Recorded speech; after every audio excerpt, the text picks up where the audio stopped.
Hello and welcome back. আজকে আমরা চমৎকার একটা ওয়ার্ড বলবো দিয়ে শুরু করব আমাদের আজকের বিবিসি এক্সপ্রেশন। অনেক সময় অনেক মানুষ কোনো একটা ছোটোখাটো শারীরিক সমস্যা কেন হলো এটা অনলাইনে খুঁজতে যায়, গিয়ে আরও অসুস্থ হয়ে যায়। বিশেষ করে মানসিকভাবে প্রথমে, আবার কেউ কেউ শারীরিকভাবেও হয়ে যায়। কারণ দেখা যায় যে সে যে সিমটমগুলো বলেছে সেই সিমটমের সাথে অন্যান্য আরও অনেক রোগ আছে যেগুলো একটু বড় বা মোটামুটি সিভিয়ার, সেই সব রোগের সিমটমের সাথে মিলে যায়। সো যখন সে দেখে যে এটার সাথে মিলে গেল, ও মাই গড, আমার তো এটা হয়েছে, আমি আর নাই, আমি আর বেশি দিন বাঁচবো না, তোরা আমার মাফ করে দিস, এই টাইপের একটা অবস্থা। এটা একটা প্রবলেম। ডেফিনেটলি ইন্টারনেট আমাদের অনেক হেল্প করে, অনেক তথ্য দিয়ে, অনেক রকম টোটকা জিনিসপত্র আমরা ইনস্ট্যান্ট খুঁজে পাই, দ্যাটস ট্রু। কিন্তু ওই যে এটাকে যখন আমরা আবার একটু মানে কোনো রকম পরীক্ষা নিরীক্ষা ছাড়াই সবসময় বিশ্বাস করা শুরু করি, তখন এটা একটা ডিজাস্টার হতে পারে এবং হয়ে যায় অনেকের জন্য। তো এরকম একটা ওয়ার্ড আমরা দেখবো, এরকম একটা সিচুয়েশন বোঝানোর জন্য, সেটা হলো সাইবার কন্ড্রিয়াক। সাইবার হচ্ছে সাইবার, নেট জগৎ। So cyberchondriac, cyberchondriac, cyberchondriac. বলুন সবাই, cyberchondriac, cyberchondriac, cyberchondriac. Good. অনলাইনে সারাক্ষণ অসুখ খুঁজে ভয় পাওয়া মানুষ, আমার পরিচিত খুব কাছের মানুষজনের মধ্যে এরকম আছে যারা হচ্ছে পেছনে বেশ নিয়মিতই সময় দেয় এবং দেখে এই হলে কি হয়, ওই হলে কি খাইতে হয়, এইটা খেলে ওইটা হয় কিনা, এইরকম একটা ব্যাপার স্যাপার। Example, I read my calf could be cancer.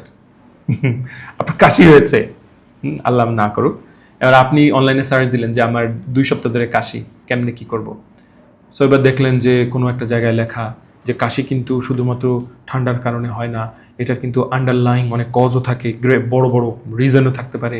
One of them is cancer. তাদের মধ্যে একটা হচ্ছে ক্যান্সার। হয়তো এবার তো আমি ঠান্ডা বেশি লাগাই নাই, তাহলে তো ও মাই গড, ক্যান্সার, কর্কট, আমি তো এবার শেষ। তো আপনি বলছেন I read my cough could be cancer. তখন আপনার বন্ধু বলছে stop being a cyberchondriac. Cyberchondriac বলতে তোমার এই সাইবার কন্ড্রিয়াক হওয়া তো বন্ধ করো তো, তুমি এগুলো কই পাইছো, রাইট? হয়েছে কাশি 2 দিন হয় পারে নাই, তুমি ভাবতেছো cancer, it's very bad. So cyberchondriac. Okay okay, আমরা পরেরটা যাব। পরেও এটাও একটা ছোট্ট একটা শব্দ, বেশ বেশ বেশ বেশ চমৎকার। একটা সময় ছিল যখন ফিল্মের ক্যামেরা ছিল, আপনারা যারা এখানে মানে একটু 90s ব্যাপারটা মনে আছে, ওই সময় যারা একটু বড় তারা হয়তো জানবে। ক্যামেরার মানে ফিল্মের ক্যামেরা ছিল, ওইখানে 36টা 37টার মতো ছবি তোলা যেত।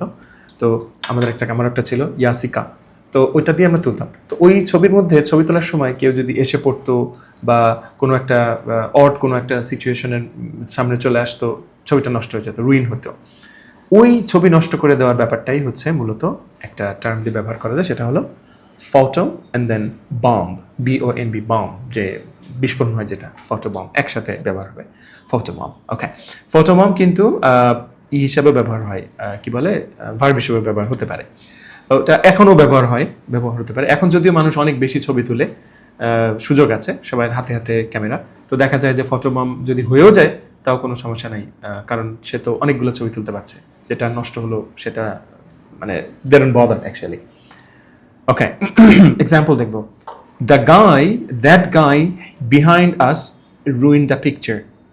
বলছে আমরা একটা সুন্দর ছবি তুলতেছিলাম একটা দারুণ জায়গায়, একটা পেছনে সুন্দর দৃশ্য, লাইক সূর্য ডুবতেছে, একটা লোক সে দাঁড়ায় আছে, দাঁড়ায় সূর্যটা অনেকটা ব্লক করে দিয়ে দাঁড়ায় আছে।